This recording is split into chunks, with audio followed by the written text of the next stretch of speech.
ఏ రోజు మహిళలు విద్యావంతులుగా ఎదిగారంటే అందుకు స్ఫూర్తి సావిత్రిబాయి పూలే అని బీసీ సంఘం నాయకులు భరత్ గుప్తా అన్నారు. వరంగల్ జిల్లా వనగర్లో మహాత్మా జ్యోతిరావు పూలే సతీమణి సావిత్రిబాయి పూలే జయంతి సందర్భంగా ఆమె చిత్రపటానికి పూలమాలలు అర్పించి ఘనంగా నివాళులర్పించారు. ఆనాడు ఎన్నో అవమానాలు ఎదుర్కొని ధైర్యంగా విద్యను అభ్యసించి ఎంతో మందికి స్ఫూర్తిదాయకంగా నిలిచారని కొనియాడారు.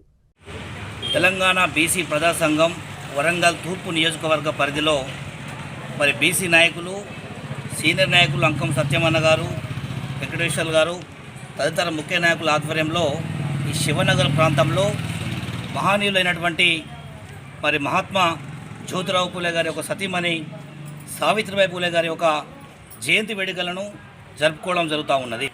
ఇవాళ ఈ దేశంలో మొట్టమొదటి విద్య ఈరోజు మహిళలు గర్వంగా ఉన్నారు. మహిళలు ఇలా శక్తివంతంగా ఎక్కడి పోయినా కూడా వాళ్ళకి అలా ఎడ్యుకేషన్ ఉన్నది కదా మహిళల కంటే దానికి ప్రధాన కారణం సావిత్రిబాయి పూలే గారు.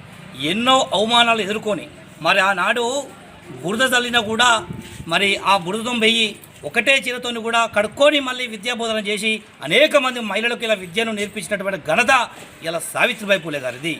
ఇలా ఆమెను ఆదర్శంగా తీసుకొని ఆ తరం కానీ ఈ తరం కానీ మహిళలు కూడా ముందుకు పోవాల్సిన అవసరం ఉన్నది. ఈ దేశంలో రాష్ట్రంలో మహిళలు అన్ని రకాలుగా అభివృద్ధి చెందాలని ముఖ్య ఉద్దేశం ఈరోజు సావిత్రిబాయి పూలే గారిది.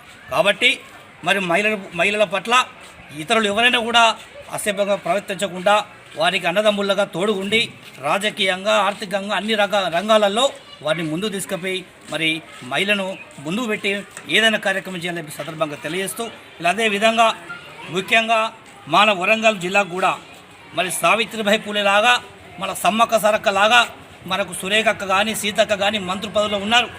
వారు కూడా మహిళలకు మంచిగా మనకు మంత్రులుగా ఉండడం చాలా సంతోషం. రానున్న రోజుల్లో తెలంగాణ బీసీ ప్రజా సంఘం తరఫున కూడా వాళ్ళందరినీ కలుపుకోపోయి అన్ని రంగాలల్లో మహిళలకు ముందు దిశగా ప్రయత్నం చేస్తాం. అదేవిధంగా ఈ కార్యక్రమానికి విచ్చేసినటువంటి ప్రతి ఒక్కరికి పేరు ధన్యవాదాలు.